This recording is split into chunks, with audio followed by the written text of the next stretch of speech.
Master गीत बजौलन राम केवल यादव जी। संकेत ये कलन कोनो प्रेमी प्रेमिका जुदा हो गइलन, प्रेमी के बड़ा दिक्कत होए। वो प्रेमी रोवत भाई अपने परिवार के लोगन से कहे, कहत बा कैसे, रोकले रुकात नइखे,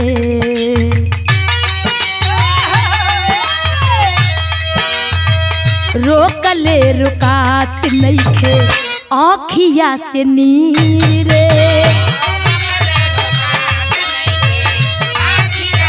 क्या बात है?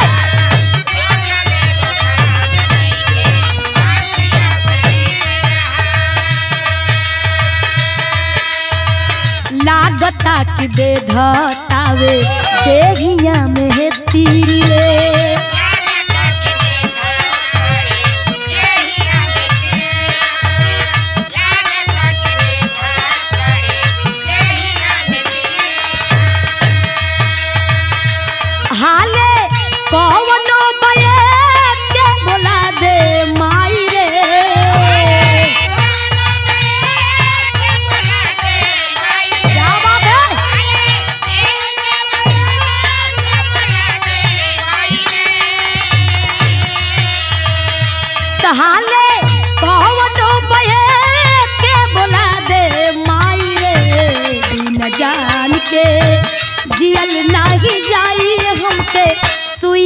जहर के लगवा दे माई रे बिना।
अच्छा भैया, हम गायिका सरो सरगम विशाल म्यूजिक कंपनी के ओर से आप लोगों के बीच में एक और हम कांड एक बिरहा भेज रहल बनी, और आशा ना बल्कि पूरा विश्वास बा कि आप लोगों के ऐसे ही प्यार दुलार जो ना वो बिरहा में मिलल एहू बिरहा में मिली।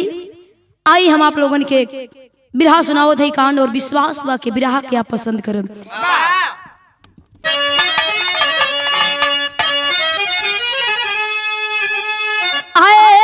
गरीबी अधिक दुर्दशा अब ना कर, देख तुझको गगन डगमगाने लगी, चांद तारों से महफिल उजड़ती रही, दिव्य दिन कर नजर को गड़ाने लगी, काली माँ से कलंकित हुई जिंदगी, बदनसीबी भी महफिल सजाने लगी, धन रे दुनिया तेरी ये करुण कल्पना, आज फूलों पे पत्थर गिराने लगी।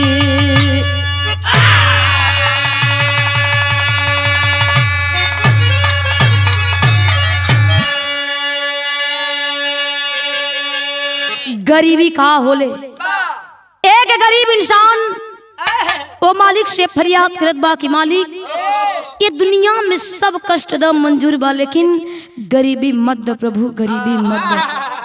गजल में कहे पल कैसे मास्टर,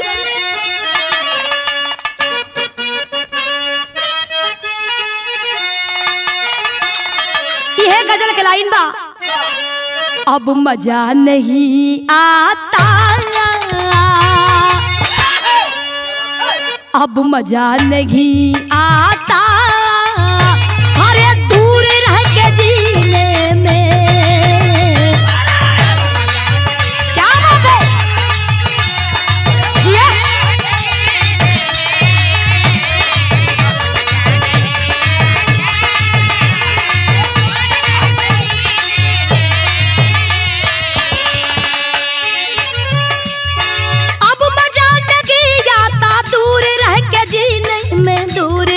जीने में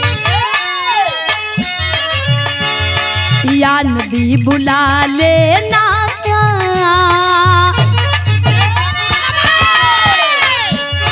या नबी बुला लेना, अरे मुझको भी मदीने में।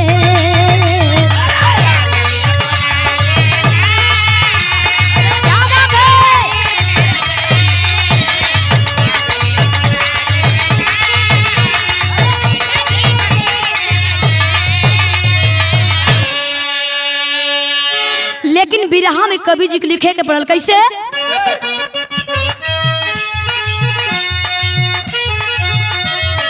जैसा जो कर्म करता,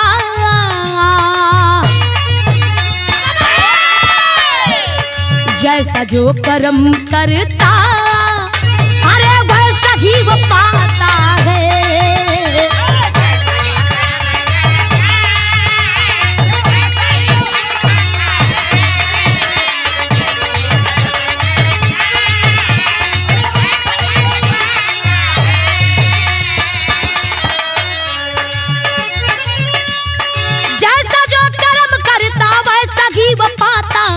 सगी वो पाता है,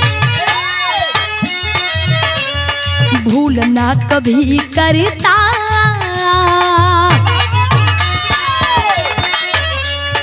भूल ना कभी करता, अरे देखता विधाता है।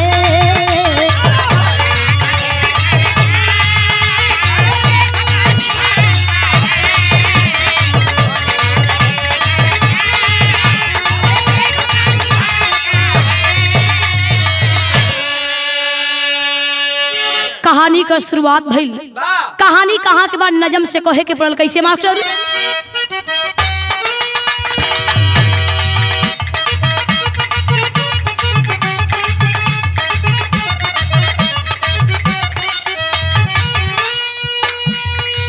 तेरी एक भूल से मंजर मसान होता है,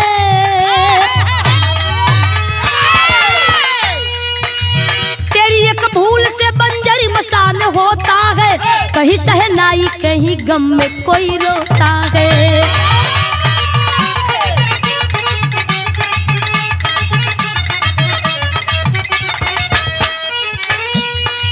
जिला मुंगेर रंजनपुर में समाये हो, जिला मुंगेर रंजनपुर में समाये हो, गरीब शंभू को तू दलदल में धसाए हो।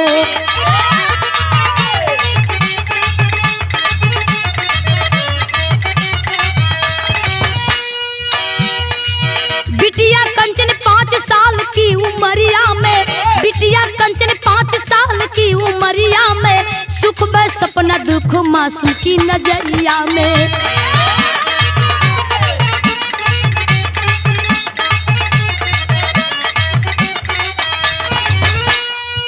माता सविता पति देव को बुलाई गए, माता सविता पति देव को बुलाई गए, मौत के सेज पर याचना सुनाई गए।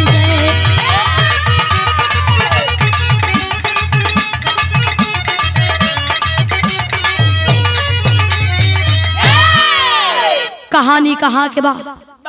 बिहार में एक मुंगेर जिला बा, वही जिला में एक रंजनपुर गांव बा, वही गांव के रहे वाले एक शंभू यादव इतना गरीब की समय से भोजन नसीब नहीं होत बा। परिवार में एक बेटी, जौन बिटिया 5 वर्ष के बाद बिटिया के नाम कंचन बतावल गई, पत्नी के नाम सविता देवी बतावल गई। धीरे धीरे समय बीतल, बेचारे शंभू यादव रिक्शा चला के मजदूरी करके अपने परिवार के परवरिश करत बड़न। धीरे धीरे समय बीतत बा। एक दिन सविता यादव मने मने सोचे लगली, भगवान से विनती करत बड़ी, कहे मालिक हमार सैया डेली रिक्शा चलावेलन, कभी सवारी मिलेला कभी ना मिलेला, ऐसे रिक्शा चले हैं, ऐसे हमन का कमाई रही तो हमार बिटिया के पढ़ाई लिखाई कैसे हुई। ये बात के लेके सविता यादव टेंशन में पड़ गई, बीमार पड़ गई।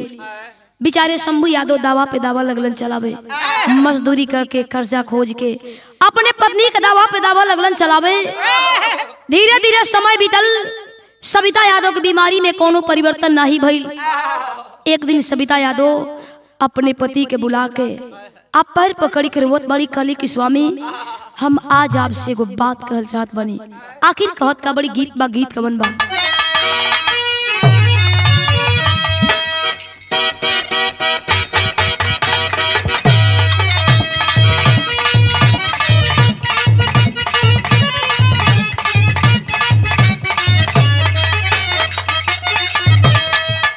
ई देखा मास्टर गीत बजौलन। कोनो मेहरारू अपने मर्द से कहे लागल कि हमार कुल 16 सिंगार तू ही हुआ। राम केवल यादव जी कहत बा कैसे, झुमका झुलनिया गान,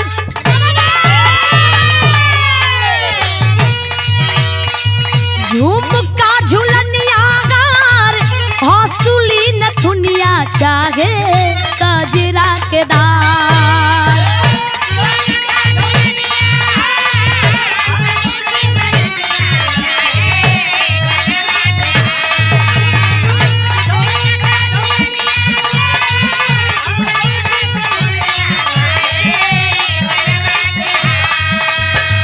झुमका झुलनिया गान, हंसुली नथुनिया चाहे कजरा के धार। तुहरे मुस्कान हमर 16 हो सिंगार, राजा 16 हो सिंगार।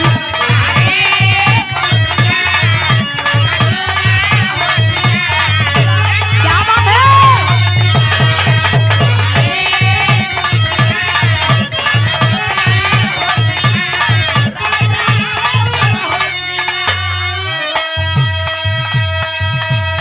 लेकिन सविता यादव अपने पति देव के बुला के पैर पकड़ी के रोवत बड़ी, स्वामी एगो हम बात कहल चाहत बनी।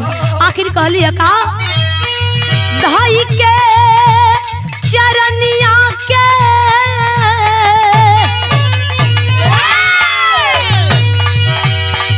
धाई के चरनिया के कहली सजनिया सुना सजना हमार।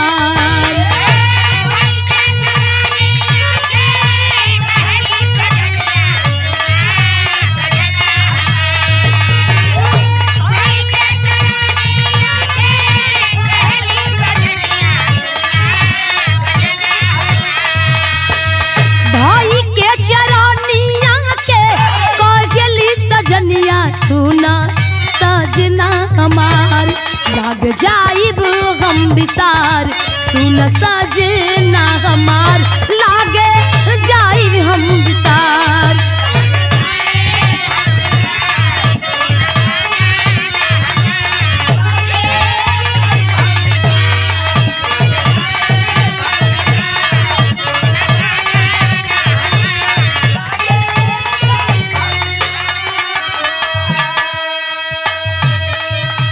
बगल में कंचन माई के हाथ पकड़ी के रोवत बा, माई तू कैसन बात बोलत भरी, अरे पगली तू हमें छोड़ के चल जेबी, हमार माई कहाँ मिली, तू कहाँ मिलबी रे।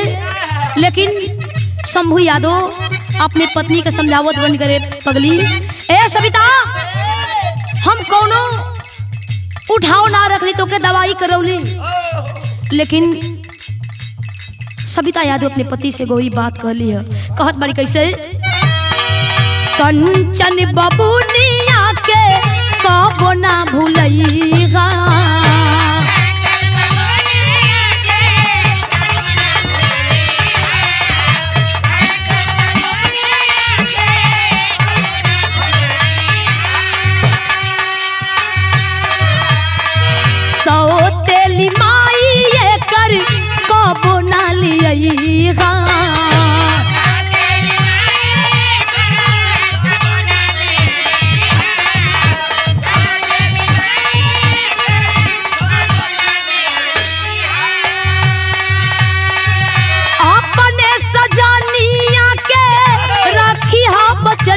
सुना सजना हमार।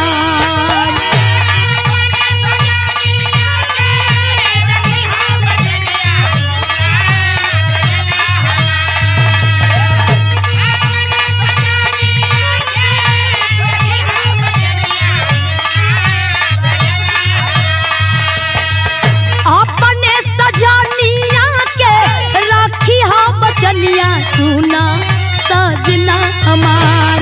लाग जाइब हम विसार सुन सजना हमार। लागे जाइब हम विसार।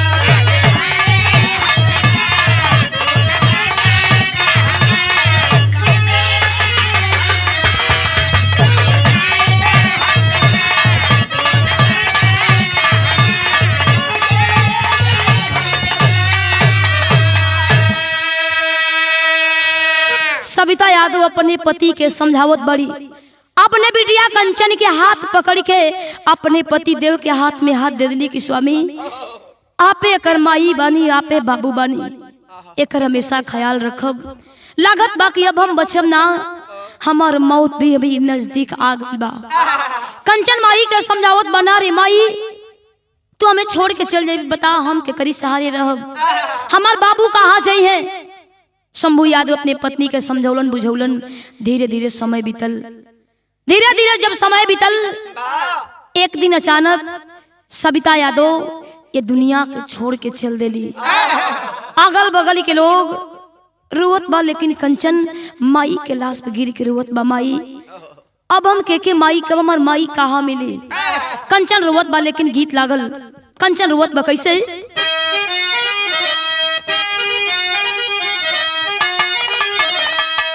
रोवेली कंचन धाई के, रोवेली कंचन धाई के, माई के चरनिया रामा।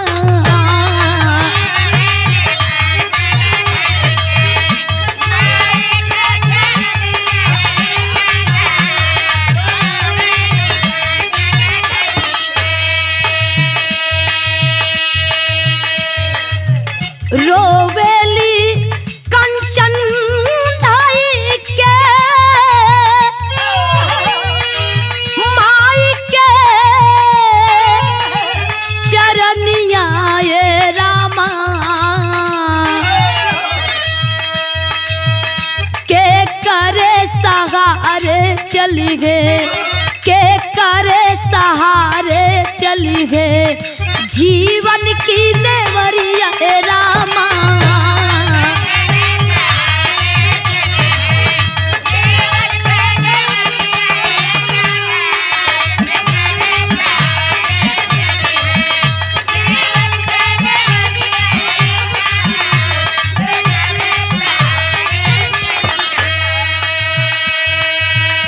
कंचन 5 वर्ष के बाद माई के लाश पे गिरी के रोवत बस शंभू यादव देखलन, कलेजा फट गई। शंभू यादव अपने बिटिया के गोद में लेके समझावे लगलन कि बेटा अब तोहर मम्मी ये दुनिया में नहीं बड़ी ना बाबू, ये दुनिया के लोग कहत बा कि रे कंचन तोर माई ये दुनिया में नहीं खे, लेकिन तू ऐसा मत बोल, बात बोला बाबू। शंभू यादव समझौलन कैसे? बाबू समझावे लगले धीरज बधावे,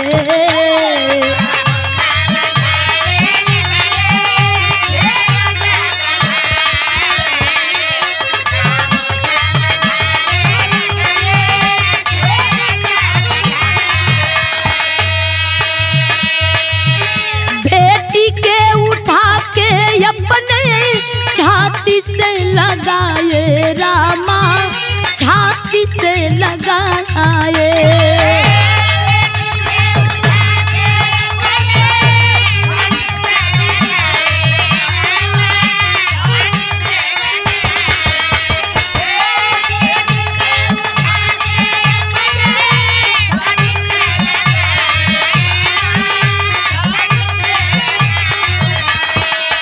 धारा बीच डूबी गईली, धारा बीच डूबी गईली, हमारी नेवरिया रामा।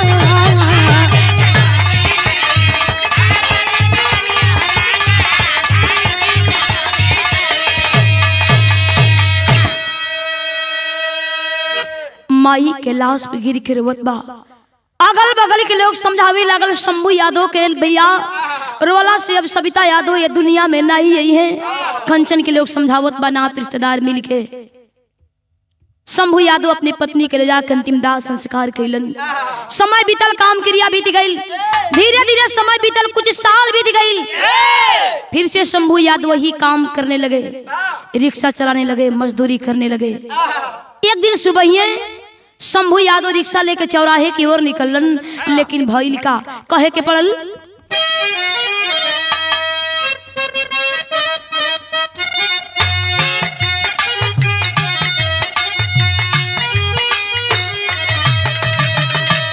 बारे शंभू यादव रिक्शा लेकर चौराहे की ओर निकलन। हाँ, सुबह ही 8 बजे निकलन, 12-1 बजे लेको सवारी नहीं मिलल।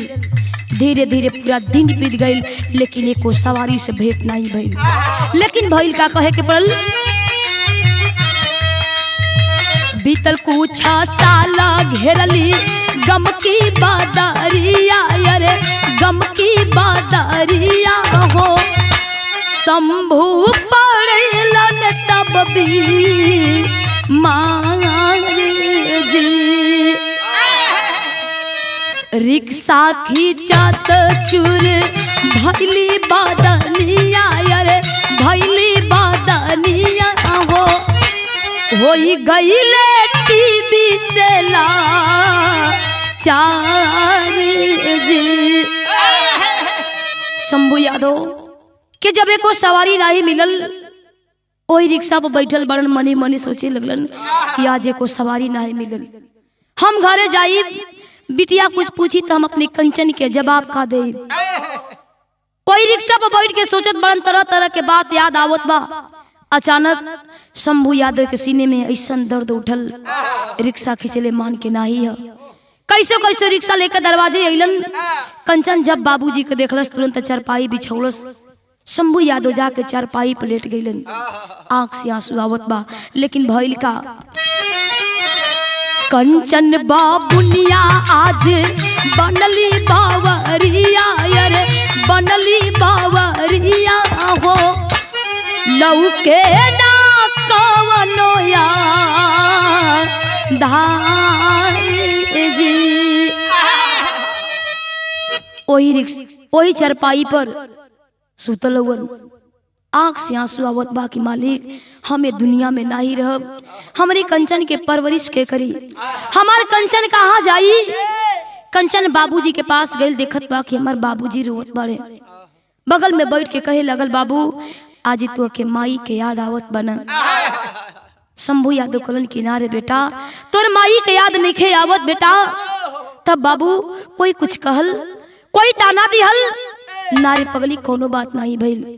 समझ गई कंचन, समझ गई वो लड़की, हमरे बाबूजी के आज माई के याद नहीं आवत, हमरे बाबूजी के कोई ताना नहीं दिहल।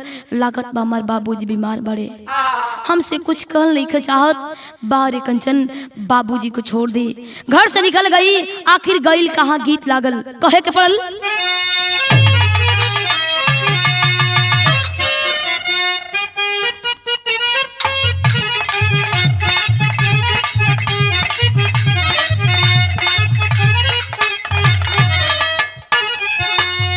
बाबूजी को छोड़ के कंचन घर से निकलल, जाकर चौराहे पर वो कंचन, वो समाज की लड़की जा करके चौराहे पर घूम घूम करके भीख मांगे के काम करे लागल। आ लोगन से कहत का कैसे, बाबू के दवाई खातिर भाटा के बबूनिया, अरे भाटा के बबूनिया हो। गईले एक सेठा जी बेटायन मोरा,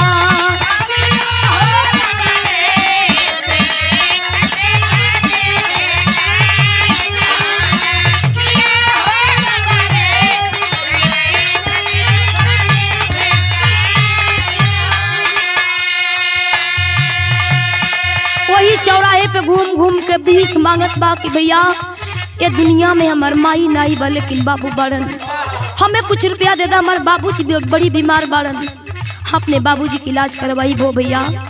कोई के दया आवे तो कुछ रुपया दे दे, नहीं तो कोई के दया आवे तो कह दे लड़की भाग। कंचन भीख मांगते मांगते एक चाय की दुकान पे गई। देखल चाय की दुकान पे सेठ जी के पैर पकड़ के रोए लागल। कलश की बाबू ए अबला के दर्द आज जरूर समझबा बाबू। हमार माई नहीं खे लेकिन बाबू बड़न, हमार बाबू बीमारी से परेशान बड़न, लाचार बड़े। सेठ जी के दया आयल करन करे लड़की तू भीख मत मांग बेटी, भीख मत मांग। ये दुनिया के लोग तोर दर्द नहीं समझी, तू एगो काम कर। कलन का चाय की दुकानी या पे दीहा ले नौकरिया, यार दीहा ले नौकरिया हो नैया के बनले पतवारन हो राम।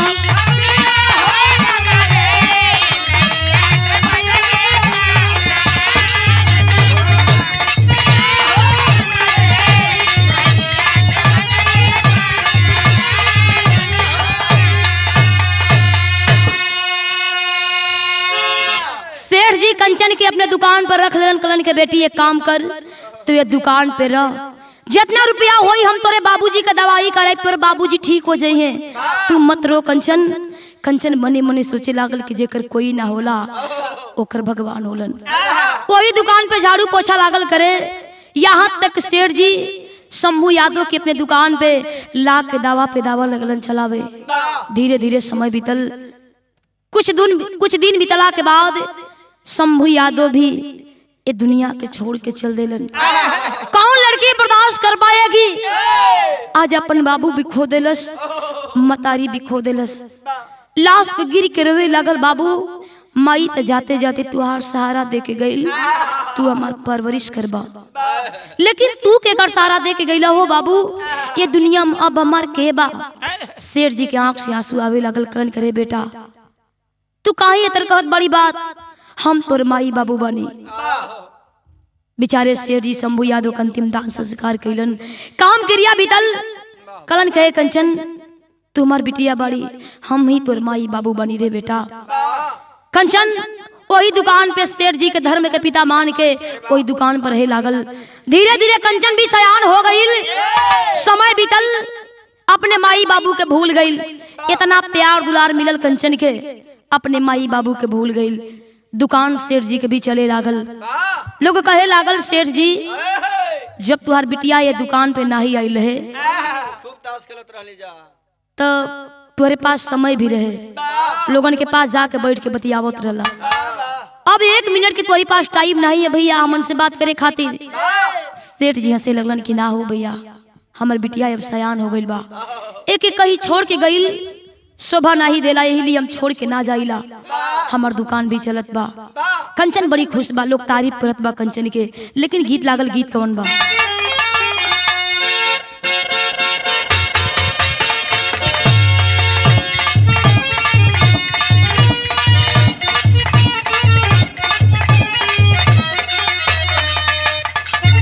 ई देखा मास्टर गीत बजौलन राम केवल यादव जी।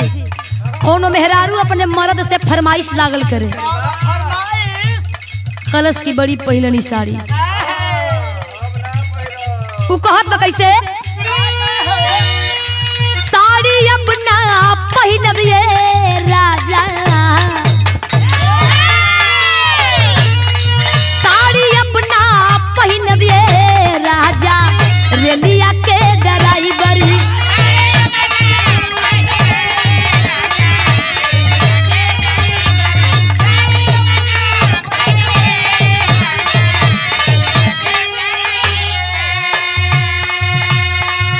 लेकिन कंचन वही दुकान पे बा, सब लोग तारीफ करत बा। बारे लड़की बारे कंचन तू साक्षात लक्ष्मी बाड़ी। जब से दुकान पे आईली सेठ जी के 1 मिनट के टाइम नहीं मिलेला। लोग कहत बा कैसे? खूब चाले लगलिए भैया, खूब चाले लगलिए भैया, चाय की दुकानिया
कंचन चाय बनावत बचाए बनल, ले जाके सब कोई के चाय देहलस, बड़ी लोग तारीफ कइल। तब तक वही दुकान पे एक दरोगा जी अइलन, जाके दुकान पर बैठलन, ले जाके कंचन दरोगा जी के भी चाय देलस। दरोगा जी चाय पियलन और जाते समय आवाज दिया, लड़की तुम्हारा चाय का पैसा कितना हुआ? कल साहब मात्र 2 रुपया। दरोगा जी कंचन के 10 रुपया दे के गईलन। कंचन ध्यान ना दिलस, अपन काम करे लगल, झाड़ू पोछा करत बा। हर दरोगा जी अपने रूम पे गईलन। रात भर दरोगा जी के नींद ना आइल, चैन ना मिलल। सुबह भइल, वही दुकान पे आ गईलन। कंचन चाय बनावत पर जाके दरोगा जी के चाय देलस। दरोगा जी फिर से चाय पियलन। आवाज दे के, लड़की तुम्हारा चाय का पैसा कितना हुआ? 10 रुपया दे के फिर चल गईलन। दरोगा जी का डेली की आदत बन गई, जब भी चाय पी के जा 20-50 दे के जा। एक दिन कंचन मने मने सोचे लागल कि आखिर दरोगा जी डेली आवेलन, हमरे चाय के पैसा मात्र 2 रुपया होला, लेकिन ये काहे इतना पैसा दे के जालन? ई दरोगा जी से बात हम जरूर पूछब, ई बात हम दरोगा जी से जरूर पूछब। चाय बनावत बा, मने मने सोचत बा कब दरोगा जी अइहन, कब दरोगा जी अइहन। तब तक दरोगा जी आ गईलन, बैठलन, ले जाके कंचन चाय देलस। दरोगा जी चाय पियलन और जाते समय आवाज दिए, लड़की ए लड़की तुम्हारा चाय के पैसा कितना हुआ?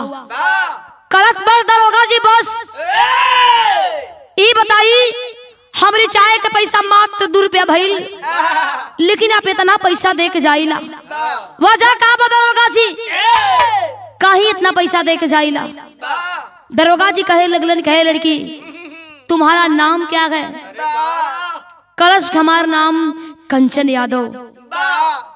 दरोगा जी कहे लगलन कि हमारा नाम अविनाश यादव। कंचन कहे लगल, दरोगा जी एसएम से मतलब नहीं बा, ई पैसा काहे बदे देके जाली, वजह का बा दरोगा जी? दरोगा जी कहे लगलन कि कंचन अरे पगली तू पैसा के बात छोड़, हम तो से इतना प्यार करीला, इतना प्यार करीला कंचन, हम जब तक तुके ना देखेली हमें चैन नहीं मिलेला, नींद नहीं आवेला। दवाई खा के सुतीला तोरे चक्कर में। दरोगा जी के बात सुन के कंचन की आंख से आंसू आवे लागल। कंचन अवाक हो गई, मने मने सोचे लागल माई बाबू हमके छोड़ के चल देलन, आज ऐसन जगह हम खड़ा बनी कि दरोगा जी भी मजा लेत बड़न। आज हमार माई बाबू होतन तो दरोगा जी ऐसन बात बोल के ना जाते। दरोगा जी कहे लगलन कि कंचन तू रो रही है? कलश दरोगा जी हमार खा ले बनी, हमारे दुनिया में के बा, आप झूठे न हमारे पीछे पड़ल बनी। आपके तब बहुत अच्छी लड़की मिली है, आपके पढ़ल लिखल लड़की मिली है, काय पगली के पीछे पड़ल बनी? दरोगा जी कहे लगलन, कहे कंचन अरे पगली तोर माई बाबू नहीं खन तोर बियाह नहीं होई, तू पढ़ल लिखल है कि तोर शादी ना होई। आए कंचन शादी होई तो हमसे होई, तोरे मांग में सिंदूर पड़ी तो हमारा नाम का पड़ी, तुम्हारे नाम के पड़ी। तू दरोगा कहलाओ कंचन से। दरोगा जी कहे लगलन, अरे कंचन तोर मांग में सिंदूर पड़ी तो हमारे नाम से पड़ी। दरोगा जी कहलन कि तोके हम कबो धोखा नहीं दे। कंचन भी मने मने सोचे लागल अगर दरोगा जी से हमार शादी हो जाए तो हमार जिंदगी सवर जाई। कंचन भी सपना सजावे लागल कि हमार बियाह दरोगा जी से होई, खुशी खुशी अपन जिंदगी हम बिताई। एक दिन दरोगा जी कंचन के अपने रूम पे बोलौलन है, लेकिन टेरी में कहे कैसे मास्टर, वतन का चेहरा काला पड़ गया, वतन का चेहरा काला, वतन का चेहरा काला पड़ गया, समझे ना गरीब की दुनिया दौलत वाला, यार गोपाला यार गोपाला। दरोगा जी के रूम पे गई कंचन, एक दूसरे से मिल के लोग बहुत खुश भइल, यहाँ तक जवन ना करे के तवन लोग कहिल। दाल भात बना के ओय में घी डाल के खाए लोग। दरोगा जी के रूम पे कंचन रहे लागल। धीरे धीरे समय बीतल, 4-5 महीना बीत गई। कंचन के गर्भ में बच्चा पले लागल। कंचन ई बात जान के बड़ी खुश बा। मने मने सोचे लागल कि ई बात दरोगा जी जनिए तो बड़ी खुश हुई है। अगर ये बात हम दरोगा जी से कहब, दरोगा जी तो बहुत खुश हुई है। रात भइल, दरोगा जी अइलन। कंचन कहे लगल, दरोगा जी आज हम बहुत खुश बने। दरोगा जी कहे लगल कि कंचन बात का बा, तू काहे खुश बाड़ी हमें भी बता। कंचन कहे लगल, दरोगा जी आपके नाम मालूम, आपका प्यार की निशानी हमारी गर्भ में पलत बा। पापा बने वाला बानी आप। सुन करके दरोगा जी आँख हो गए, आँख बबूला हो गए। मने मने सोचे लगलन, अगर ये बात लोग जानी, ए समाज के लोग सुनी, तो हमें का कही, लोग कदर ना करी, इज्जत ना दे। रात भइल, कंचन के कलन कहे, कंचन एक बात सुन, तो से कही कि ना कही। कंचन कहे लगल, दरोगा जी जवन भी बात हो के आप हमसे कही, का आपके खुशी नहीं खे। दरोगा जी कलन की, कंचन देख, अगर ये दुनिया के लोग जान जाई तो लोग का कही, हमें ताना दी रहे। कंचन एक काम कर कंचन, अब तू यहाँ से चली जा, अब यहाँ तेरा कुछ नहीं है। कंचन कहे लगल, दरोगा जी आप कैसन मजाक करत बनी, ई कैसन मजाक करत बनी दरोगा जी। कलन की, ना रे कंचन, अगर कोई सुन लेगा, कोई जान जाएगा तो कोई कदर नहीं करेगा, इज्जत नहीं देगा। पैर पकड़ के रोवे लागल, ना दरोगा जी, ये दुनिया में आपके सिवा हमार के बा।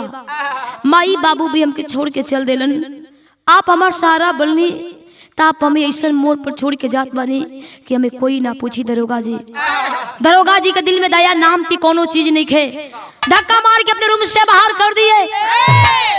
कंचन सोच लेलस, समझ गई कंचन, आज दरोगा जी हमसे मुंह मोड़ लेलन, अब दरोगा जी हमके अपन कबो ना बनई है।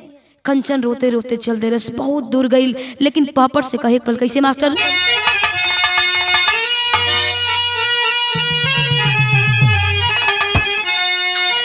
अली कली को लूट चला दम साधी, पाजी भागल बा, हरा भरा बगिया में लागल दागी, पाजी भागल बा।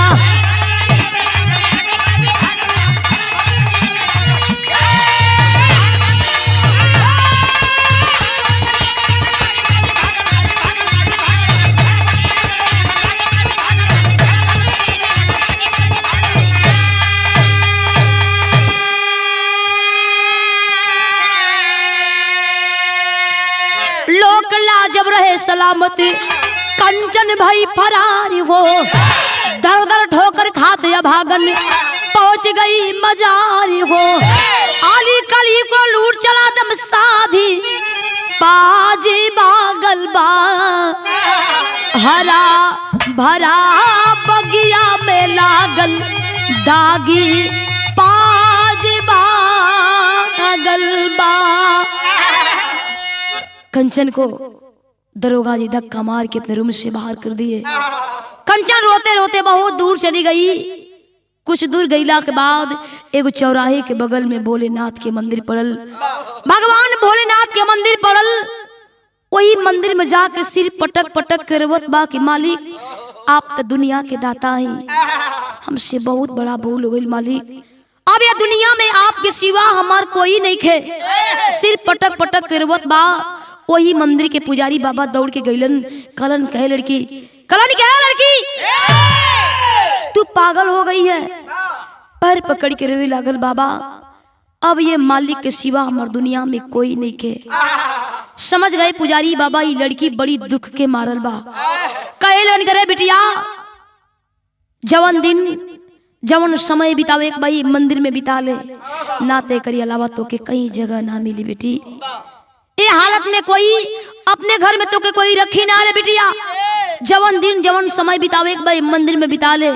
बाहर कंचन पुजारी बाबा के बात मान के अपन समय अपन दिन वो मंदिर में बितावे लागल। लेकिन आल्हा में कहे कल कैसे,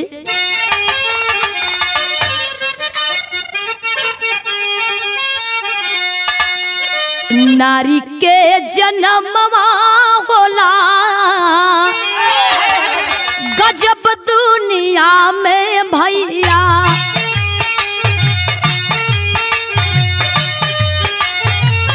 लोग लाज गईली अब समाज में लुटा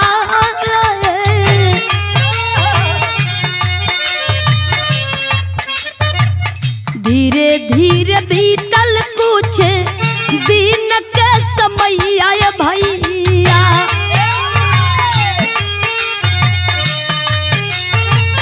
दिहली मान दीरी या में पुत्र जन्माए वही मंदिर में अपन समय अपन दिन बितावत बा 6 महीना 7 महीना 8 महीना 9वां महीना बीतते बीतते कंचन उसी ही मंदिर में एक सुंदर बचवा के जन्म देलस। बचवा के लेके रुवत बा कि न जाने हम केकर का बिगड़नी बेटा कैसन दिन ऐसन जिंदगी मिलल लेकिन तू केकर का बिगाड़ दिल हमार लाल कि हमरे ऐसा भागन के पास तो के जगह मिलल तोर परवरिश कैसे होई बेटा लेके रुवत बा। ये बात जब पुजारी बाबा जलन कंचन के समझावे लगन करे कंचन हरे पगली तू कैसन बात बोलत बाड़ी कैसन बात बोलत बाड़ी बचवा के परवरिश हम करब। पुजारी बाबा वो बचवा के नाम रखलन सूरज। पुजारी बाबा और कंचन मिलके वो बचवा के प्यार दुलार लोग लागल देवे। समय बीतल धीरे धीरे 5 साल बीत गई। जब सूरज 5 वर्ष के हो गई कंचन बड़ी खुश बा वो मंदिर में भगवान भोलेनाथ के आगे हाथ जोड़ के कहे लागल कि बा रे मालिक बा हमें अब कुछ ना चाहिए मालिक हमार बेटवा ही हमार जिंदगी के सहारा बा अब हमें कुछ ना चाहिए।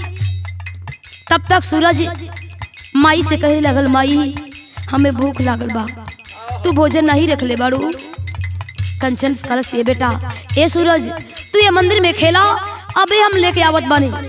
कंचन चौराहे की ओर निकलल माई त माई होली अपने बचवा के बात सुन के चौराहे की ओर निकल भीख मांगे बदे पीछे ध्यान नहीं खेदे। पीछे से सूरज भी खेलत कूदत के माई के पीछे पीछे जाए लगल लेकिन कहे के पड़ल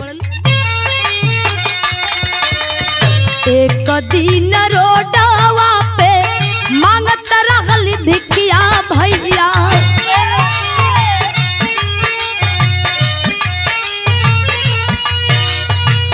तब ले एक्सीडेंट भइले बचवा तेगी बार आगे आगे जात बा कंचन पीछे ध्यान नहीं देलस। पीछे से सूरज खेलत कूदत के जाए लागल। तब तक एक नौजवान बाइक लेकर आया और सूरज को एक्सीडेंट करके भाग गया। सूरज छटपटा करके जमीन पर गिर पड़ा चिल्लात बा माई माई करके। जब कंचन पीछे मुड़ के देखलस देख करके अवाक बन गई अवाक हो गई पागल बन के रोए लागल अपने सूरज के लेके गोदी में रोवत बा कि मालिक कैसन जिंदगी हमें देला मालिक माई बाबू साथ छोड़ देलन हमरे माई बाबू के छीन लेला दरोगा जी जवन कैलन कैबे कैलन अब हमारे बचवा के हमसे मत छीना हो मालिक हम ही के ले चला ठीक बा लेकिन मेरे बचवा के हमसे अलग मत करा। चौराहे के लोग जुटल लेके लोग कंचन के और सूरज के लेके लोग गइल हॉस्पिटल में। जब जब कंचन को होश आवे डॉक्टर साहब पे पैर पकड़ के रोए लागे डॉक्टर साहब हमारा बचवा बच जाए ना हमारा सूरज ठीक हो जाए ना साहब। डॉक्टर साहब आवाज दे हाँ तुम्हारा बच्चा बच जाएगा लेकिन इसके पास खून की कमी है। सुन करके कंचन में होश हो गई और ये हर पुजारी बाबा भाग के गलन थाने पर जा करके दरोगा जी से आवाज दे दरोगा जी एक लवारिस औरत बा ओकरे बचवा के एक नौजवान एक्सीडेंट करके भाग गया।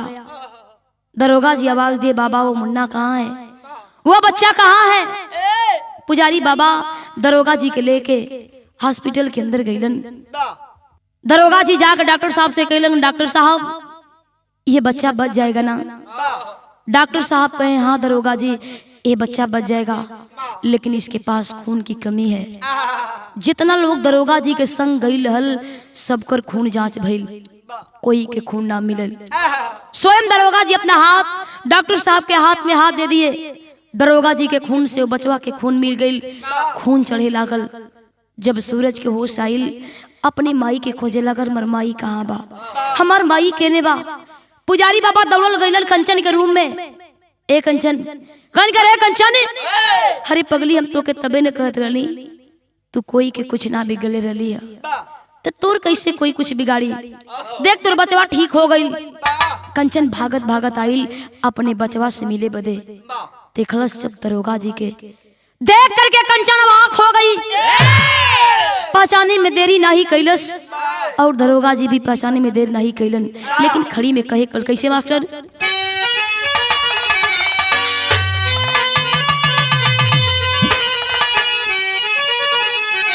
नारायण की धरती पर गजब के लीलावा नारायण की धरती पर गजब के लीलावा ता जकरा नाम पे बनल बाऊ मंदिर के किलावा।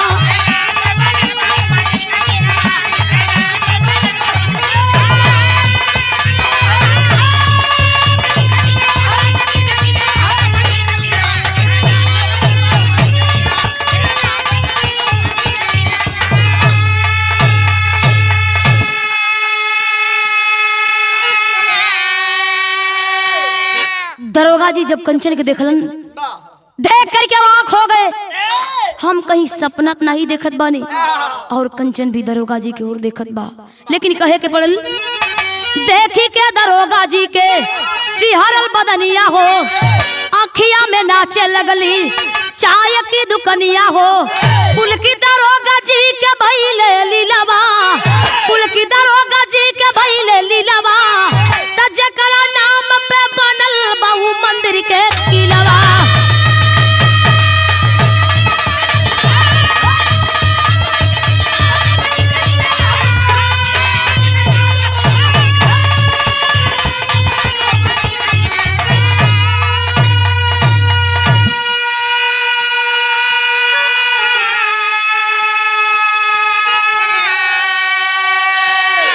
दरोगा जी जब कंचन के वो हालत में देखलन दरोगा जी के भी आंख से आंसू आवे लगल और कंचन भी रोवत बा।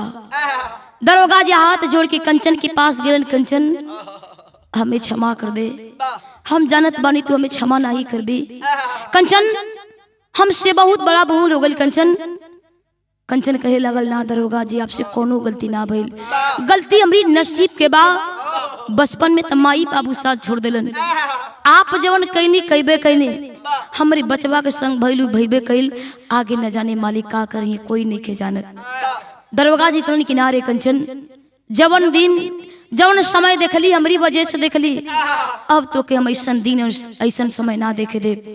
दरोगा जी तुरंत सिंदूर मंगवा करके कंचन के मांग को सजा दिए अपने बचवा के लेके अपनी पत्नी के लेके दरोगा जी वहीं से एक नई जिंदगी की शुरुआत कर दिए। तो होनी का कोई टार ना सकेला होनी होक रहेला। आखिरी भाव कहे पल कैसे मास्टर गुरु बिहारी गुरु रमन श्यामा समरू गिरदार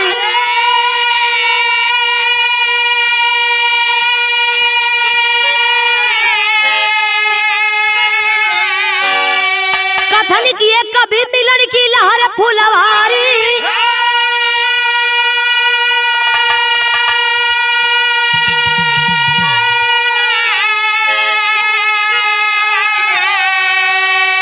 वतन का